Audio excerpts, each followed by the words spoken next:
4 मई 1799 श्रीरंगपट्टनम का किला आग में जल रहा था। चारों तरफ धुआं, तलवारों की झंकार और गोलियों की आवाज गूंज रही थी। अंग्रेजी सेना किले में घुस चुकी थी, लेकिन एक शख्स आखिरी सांस तक लड़ रहा था, टीपू सुल्तान। टीपू को सलाह दी गई थी कि ब्रिटिश किसी भी पल किले की दीवार को तोड़कर अंदर घुस सकते हैं, इसलिए उसे अपनी जान बचाने के लिए भाग जाना चाहिए। लेकिन टीपू ने जवाब दिया, एक दिन बाघ बनकर जीना भेड़ बनकर 1000 साल जीने से बेहतर है।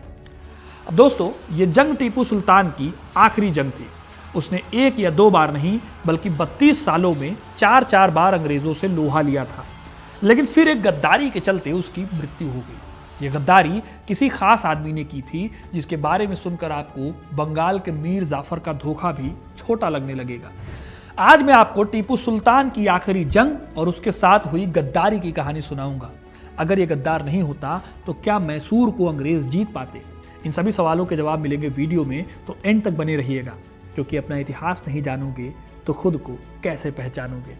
टीपू मैसूर रियासत का सुल्तान था। टीपू सुल्तान के बहुत से कामों पर बहस होती रहती है। कहा जाता है कि वो कट्टर इस्लामिक नीतियां अपनाते थे और अपनी प्रजा के साथ उनका व्यवहार सही नहीं था। लेकिन ये हर कोई मानता है कि टीपू सुल्तान अंग्रेजों के पक्के दुश्मन थे और अंग्रेज उनसे डरते थे। टीपू खुद अंग्रेजों से जंग लड़ते हुए ही सुल्तान बने थे, क्योंकि दूसरे एंग्लो मैसूर युद्ध में उसके पिता की मृत्यु हो गई थी। अंग्रेजों से लड़ने के लिए टीपू सुल्तान ने एक मजबूत सेना खड़ी कर ली थी। उसकी सेना में अच्छी तोपें और रॉकेट थे, जिनसे अंग्रेजों को कई बार नुकसान उठाना पड़ा था। इस काम में उसने फ्रांसीसियों की मदद ली थी। इसी मदद से टीपू कई बार अंग्रेजों को धूल चटाने में भी कामयाब हुए थे। अपनी पूरी लाइफ में 32 साल उसने अंग्रेजों से जंग लड़ने में बिता दिए और आखिर में साल 1798 में अंग्रेजों ने एक प्लान और एक साजिश के तहत टीपू सुल्तान को हराने की योजना बनाई। इस योजना में मराठों और निजाम ने अंग्रेजों का साथ दिया। इसके साथ ही टीपू का सबसे खास सिपहसालार टीपू के साथ था। चौथे एंग्लो मैसूर युद्ध में यह सिपहसालार टीपू की हार के लिए बहुत बड़े लेवल पर जिम्मेदार था। सवाल यह है कि यह गद्दार था कौन और इसने टीपू के साथ गद्दारी क्यों की? लेकिन इस सवाल को जानने से पहले हमें यह जानना होगा कि जब अंग्रेजों ने इतनी रियासतों को अपनी तरफ मिला लिया था, तो टीपू अंग्रेजों से क्यों लड़ रहा था? टीपू सुल्तान साल 1751 में पैदा हुआ।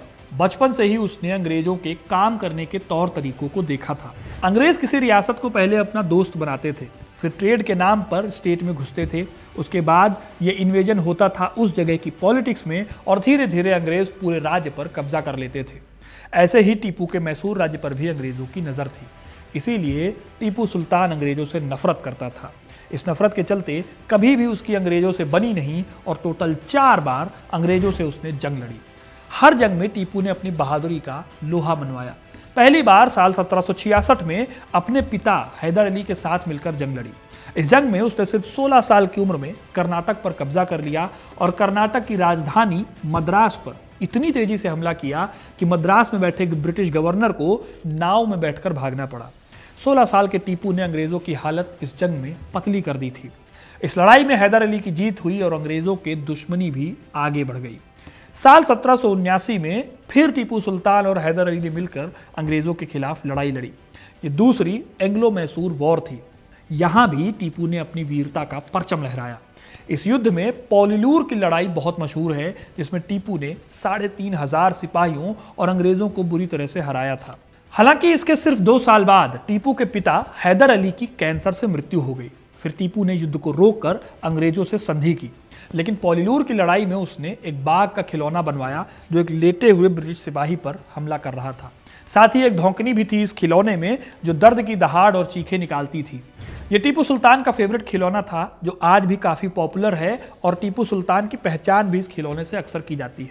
अंग्रेजों और टीपू के बीच में जंग इस संधि के बाद भी नहीं रुकी। 1792 में तीसरा एंग्लो मैसूर युद्ध हुआ और टीपू का राज आधा रह गया, क्योंकि इस जंग में टीपू की बुरी तरह से हार हुई थी। इसी हार ने टीपू के साथ होने वाली गद्दारी का रास्ता तैयार कर दिया।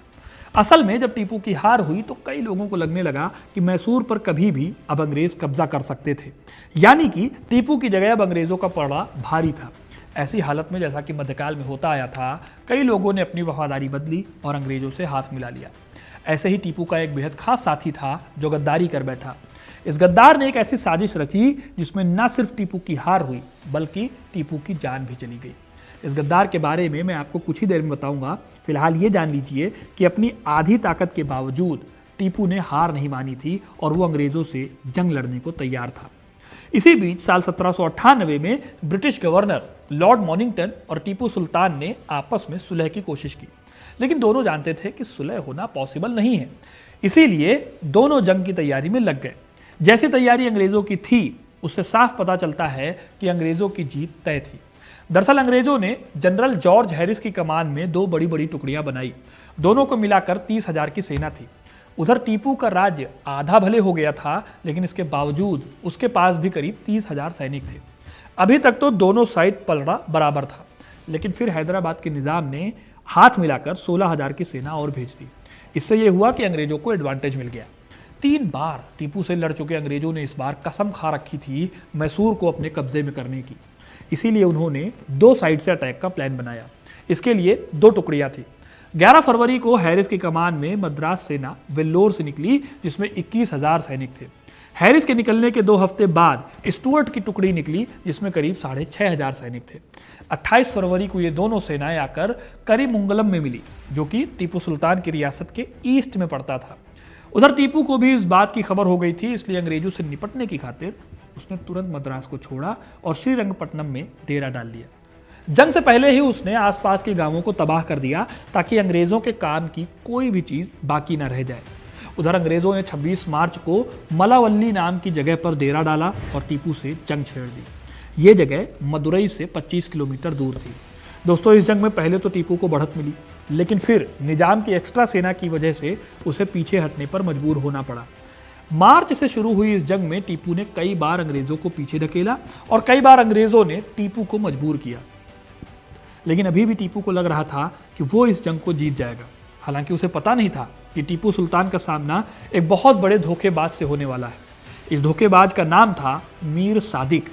मीर सादिक दोस्तों कोई और नहीं था, बल्कि एक शिया था जिन्होंने मैसूर के टीपू सुल्तान के मंत्रिमंडल में मंत्री का पद संभाला था। और वो सिर्फ मंत्री नहीं था, बल्कि उसकी अपनी एक सेना थी और टीपू सुल्तान का वो बहुत खास था। टीपू की हर प्लानिंग की खबर मीर सादिक को थी, इसीलिए अंग्रेज हर कदम पर टीपू से आगे थे। टीपू को नहीं पता था कि मीर सादिक उसे इस तरह से धोखा दे रहा है। खैर, मार्च में शुरू हुई ये लड़ाई होते होते मई तक पहुंच गई। अंग्रेजों ने मई की शुरुआत तक ही श्रीरंगपट्टनम को चारों तरफ से घेर लिया था। 3 मई 1799 को तोपों से गोलीबारी करके अंग्रेजों ने किले की एक दीवार में छेद कर दिया बड़ा सा।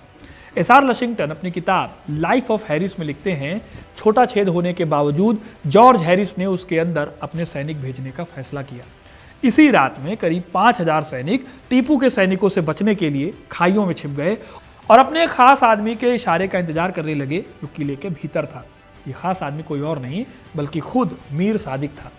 मीर सादिक ने किया ये कि जैसे ही अंग्रेज खाई में छिपे, उसने टीपू के सैनिकों के बीच अफवाह फैलाई कि टीपू सुल्तान ने सभी को सैलरी लेने के लिए उन्हें किले के साउथ में बुलाया है। इससे कई जगहों पर सेना का घेरा कमजोर हुआ। मौके का फायदा उठाकर अंग्रेजों ने हमला किया और किले में घुसने में कामयाब हो गए। किले में घुसने के साथ ही एक और बड़ी चोट टीपू को तब लगी जब टीपू के बहुत वफादार कमांडर सईद गफ्फार अंग्रेजों की तोप का शिकार हो गए। टीपू सुल्तान के दरबारी इतिहासकार मीर हुसैन अली खान किरमानी ने लिखा है अपनी किताब the history of the reign of Tipu Sultan में कि जैसे ही गफ्फार की मौत हुई, किले से गद्दार सैनिकों ने अंग्रेजों की तरफ सफेद रुमाल हिलाने शुरू कर दिए। ये पहले से तय था कि जब ऐसा किया जाएगा, यानी जब रुमाल हिलाया जाएगा, तो अंग्रेज सैनिक किले पर हमला बोल देंगे। जैसे ये सिग्नल मिला, अंग्रेज सैनिकों ने नदी के किनारे की तरफ से बढ़ना शुरू किया, जो वहां से सिर्फ 100 गज दूर थी। इसके बाद 280 मीटर की नदी को पार करके अंग्रेजों ने सिर्फ 7 मिनट में किले की दीवार के तोप से हुए छेद पर ब्रिटिश झंडा फहरा दिया। इस छेद पर कब्जा करने के बाद अंग्रेज टुकड़ी 2 हिस्सों में बटी। बाईं ओर टीपू सुल्तान के सैनिकों ने तो बहुत बहादुरी से लड़ाई लड़ी। यहां तक कि इस टुकड़ी को लीड करने वाले कर्नल डनलप की कलाई पर तलवार के वार से बहुत बड़ा घाव हो गया। इसके बाद टीपू के सैनिकों ने कॉलम के सैनिकों को आगे बढ़ना रोक दिया। ऐसा इस वजह से हुआ क्योंकि टीपू सुल्तान अपने सैनिकों का मनोबल बढ़ाने के लिए खुद इस लड़ाई में कूद पड़े। फिर इस लड़ाई में डनलप की जगह लेफ्टिनेंट फ्यूरर ने जगह ले ली, लेकिन उनको भी तुरंत ही टीपू के सैनिकों ने मार दिया। 4 मई की सुबह टीपू ने अपने घोड़े पर सवार होकर किले की दीवार में हुए छेद का निरीक्षण किया और उसकी मरम्मत के लिए कहा। फिर वो नहाने के लिए चले गए। हुसैन किरमानी अपनी किताब में लिखते हैं कि सुबह ही उनके ज्योतिषियों ने उन्हें आगाह किया था कि वो दिन उनके लिए शुभ नहीं है, इसीलिए उन्हें शाम तक अपने सैनिकों के पास ही रहना चाहिए। फिर नहाने के बाद टीपू ने अपने महल के बाहर इकट्ठा हो गए गरीबों को पैसे बांटे। चेनापटना के मुख्य पुजारी को उन्होंने एक हाथी, तिल का एक बोरा, 200 रुपए दान दिए। दूसरे ब्राह्मणों को टीपू ने एक काला बैल, एक काली बकरी, काले कपड़ों से बनी एक पोशाक, 90 रुपए और तेल से भरा लोहे का एक बर्तन दान में दिया। इससे पहले उन्होंने लोहे के बर्तन में रखे तेल में अपनी परछाई देखी। उनके ज्योतिषियों ने उन्हें बताया था कि ऐसा करने से आने वाली विपत्ति टल सकती है। अब दोस्तों, जब रात हुई तो टीपू दोबारा राजमहल में आए और उन्होंने रात का खाना शुरू किया। इसी टाइम पर उन्हें पता चला कि कमांडर सईद गफ्फार नहीं रहे। यह खबर सुनते ही टीपू ने खाना छोड़ दिया और उस जगह चल पड़े जहां किले की प्राचीर में छेद हुआ था। लेकिन उनके पहुंचने से पहले ही अंग्रेजों ने वहां अपना झंडा फहरा दिया था और अब वो किले के दूसरे इलाकों की ओर बढ़ रहे थे। यानी कि अब टीपू की हार लगभग तय थी।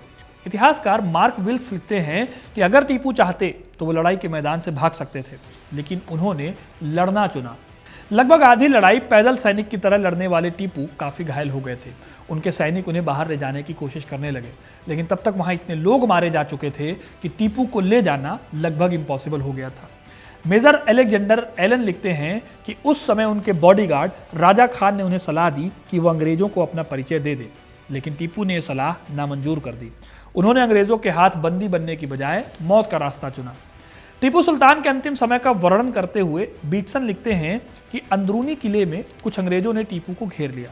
उनमें से एक ने टीपू की तलवार की बेल्ट छीनने की कोशिश की। तब तक टीपू का इतना खून बह चुका था कि वो लगभग बेहोश हो गए थे, लेकिन बेहोशी की हालत में भी उन्होंने तलवार से उस सैनिक पर वार किया।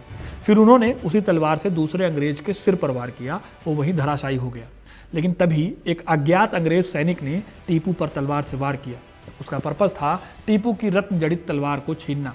उस समय तक उसको नहीं पता था कि उसने किस पर तलवार चलाई है, क्योंकि इन्होंने टीपू को कभी देखा ही नहीं था। इस तरह टीपू की मृत्यु हो गई, लेकिन अंग्रेजों को पता ही नहीं चला कि टीपू की मौत हो गई है। अंग्रेजों की सेना टीपू को ढूंढने के लिए उनके राजमहल में घुसी, लेकिन वहां वो उन्हें नहीं मिले। फिर एक सैनिक अंग्रेजों को उस जगह पर ले गया जहां पर टीपू को उसने आखिरी बार देखा था, लेकिन यहाँ इतने घायल और इतनी लाशें थी कि टीपू को ढूंढना मुश्किल था। फिर मशाल की रोशनी में टीपू सुल्तान की पालकी दिखाई दी। उसके नीचे टीपू के बॉडीगार्ड राजा खान घायल पड़े थे। उन्होंने उस तरफ इशारा किया जहां आखिरी बार टीपू गिर गए थे। तब कहीं जाकर टीपू का शरीर मिला। उनके शरीर पर 4 घाव थे, 3 शरीर पर और 1 माथे पर। एक गोली उनके दाहिने कान में घुसकर उनके बाएं गाल में धंस गई थी।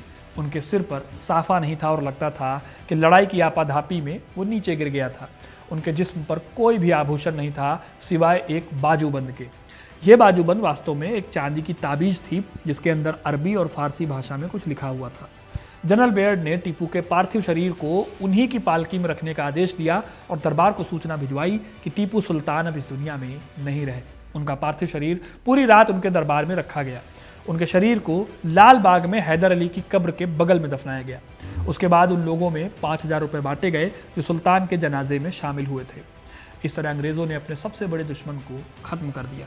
बाद में टीपू सुल्तान का परिवार दर दर भटकने को मजबूर हो गया। उसकी कहानी मैंने इस वीडियो में बताई है, आप इसे भी देख सकते हैं। तब तक के लिए बहुत बहुत धन्यवाद।